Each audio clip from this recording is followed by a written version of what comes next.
This is Smart Okosin TV show. Welcome. Today we are going to give the latest update concerning what is going on in Biafra land and within. Today is another special update. Please, as you are about to watch this video, like, subscribe, and click the notification button for more of our video coming up. And thank you for watching. Stay tuned. People, I am back again with another hot and trending update all the way for Biafra land for you, my people. My wonderful people, inside this particular video, we are going to be hearing from Nonsonkwa. Yes, so my people, we are going to be hearing how he narrated his ordeal in the hands of Governor Hope Uzodimma. My people, hey, there is this shocking revelation where he made inside this particular narration when he talk here. When he talk say over 1,000 youths, they don't capture them inside Owerri detention. They hit them there. Even the innocent one when no commit any crime, they are wasting and languishing inside prison yard, my people. No be small thing, no. This thing is not something that you would just go like that. No, you really need to sit down, watch this video, hear everything where Nonsonkwa go talk here, my people. Oku na-agba n'Owerri, oku na-agba in Biafra land as a whole. What did these politicians they do to our people? You know, nice at all. Mostly in Owerri. Make I no born with long talk. Make I live una make una hear everything when Nonso talk. I beg, as you they watch this video, make sure say you like them. You liking this video will make YouTube to push this video so that many Biafrans go see them. I beg, as you they like them, make sure say you share them so that others will equally partake in this update. And as you do so, God will bless you. May we hear from Nonsonkwa. 14 a.m. I was brought out by two Tiger-based operatives, namely Innocent and Philip. The one named Innocent was the IPO who presented 3 petitions to me.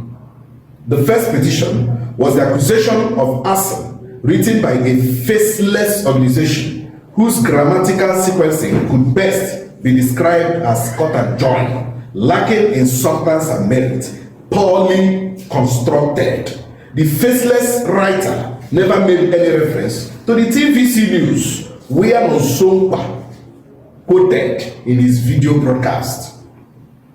The second petition was written by one SP Davidson of the Intelligence Department of the Imo Police Command, where he accused me of inciting the public against the government by saying that the LGA chairman signed their resignation letters as a holding charge if they don't part with a certain percentage of the local government allocation.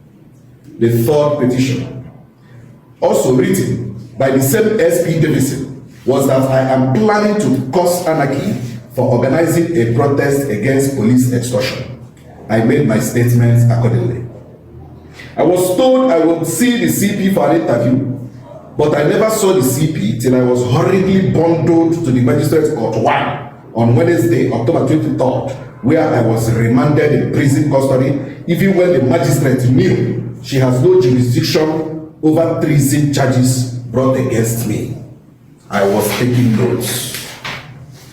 When I arrived at the Federal Correctional Center, there was excitement among the inmates when they saw me. I was taken to records department where I was documented by friendly warders and wardresses.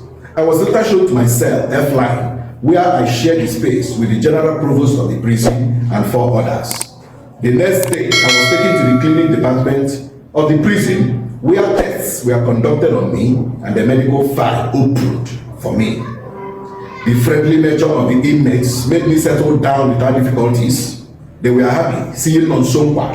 It was an opportunity to listen to their challenges and what brought them to prison.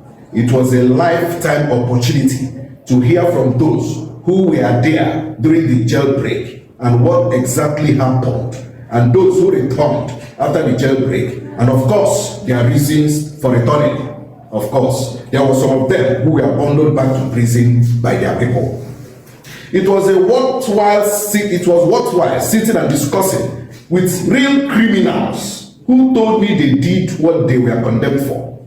There were those also who are innocent, yet they were sentenced and condemned. I had to peruse through the various judgment rulings of some of those sentenced or condemned, and I could see loopholes and miscarriages of justice. I told such prisoners to appeal the judgment, but the challenge remains money to hire a lawyer. Meanwhile, the number of those on awaiting trial is shocking. About 800 inmates have no access to the law court. Some have spent 2 to 10 years in prison without going to court. I took it upon myself to gather every necessary information about them for action.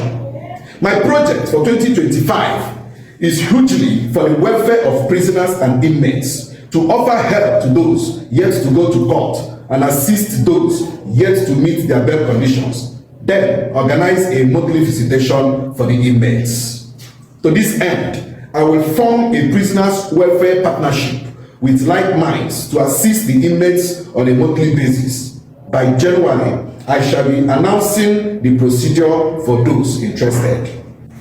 It will be a taboo if I fail to mention one of the obvious part of my experience and discovery while in prison.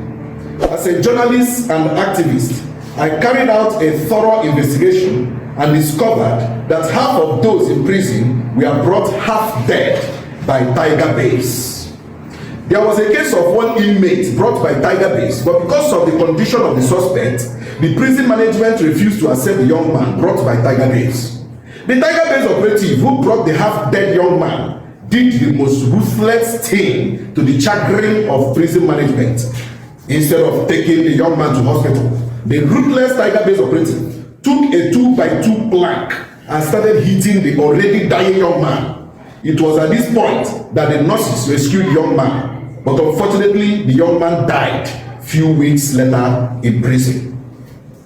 I could go on and on with the atrocities being committed inside tiger base Owerri, but those of them who committed such atrocities will never escape justice at the appointed time. The investigating police officers, IPOs, are another problem in our justice system. Police officers who are supposed to investigate cases brought to them would rather resort to taking bribe from the highest bidder, especially the complainant. Most inmates in prison are there today because their complainants bribed their IPO. It was in prison that I learned that a police officer can add more charges to someone's original charge to make sure that the person is remanded in prison. This is so unfortunate. These categories of police officers are being investigated and shall be made public soon. I want to urge our magistrates and honorable judges to kindly apply the community service part of punishment for minor crimes like burglary, stealing, fighting, and some other civil matters. Instead of sentencing such persons to years in prison, they should resort to giving such persons community service as punishment. This is obtainable in some states in Nigeria. We can do it in Imo State. This would also help to decongest our prison and save more lives. The condition of inmates at the Federal Correctional Center is nothing to write home about. The feeding is poor, not enough drugs to go around. The situation is overwhelming, but the prison management is truly trying their best to manage the situation. It is sad that both the federal and state governments have abandoned the inmates at the Owerri prison. Some of the buildings are dilapidated and in terrible condition, especially the building serving as hall and the church and the kitchen line.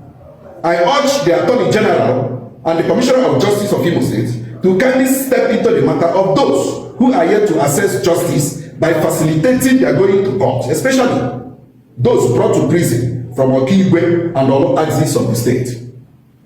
I want to appeal to the Governor of Imo State, Governor Uzodimma, to exercise his prerogative powers on some inmates who have spent almost 16 to 21 years in prison and some very old men who are almost dying because of the frailty of old age. These set of prisoners deserve mercy. I want to appreciate my legal team led by Barrister Alex N.N. Williams, IBB Madubo, KC Mbengonye, Kesenga Ikoku, Barrister Chukwuocha, Barrister Faith Obisike, and Chidinma Amadi. I won't forget the efforts of Duru Daniels, Marjorie, Saviola Godwin, the entire Ozisa family, Obinna Chineke of Dalil FM, Davidson Amarez Amamosu of Toast FM, and my other colleagues who added their voices for my freedom. The National Human Rights Commission, International Human Rights Commission, RULAC, Amnesty International, National Youth Alliance, United Nations Human Rights Watch, Protect the Weak International Foundation.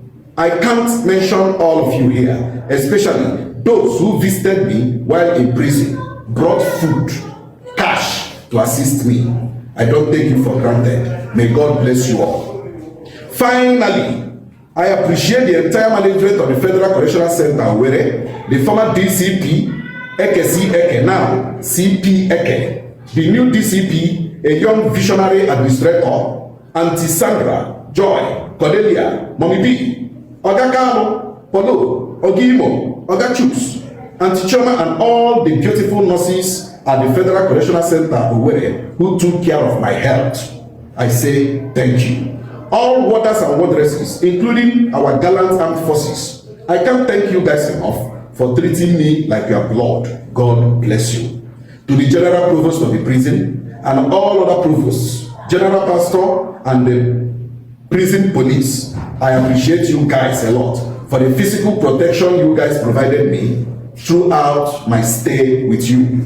God will see you guys through. Amen. Before I conclude, the use of faceless organizations and individuals to write baseless petitions against opposition and critics of the Imo State government is a childish political tactics that must backfire and bring shame to Imo State. To any government that lacks the confidence and trust of the people, truth is inciting to such government. I have no personal grudge against the governor or anyone working for him, but I have serious issues with the way his information managers are managing his relationship with the people. There is an unprecedented gap of communication between the government and the people of Imo State, because the media team of the governor only attacks personalities instead of issues raised. This is the greatest undoing of Uzodimma's administration.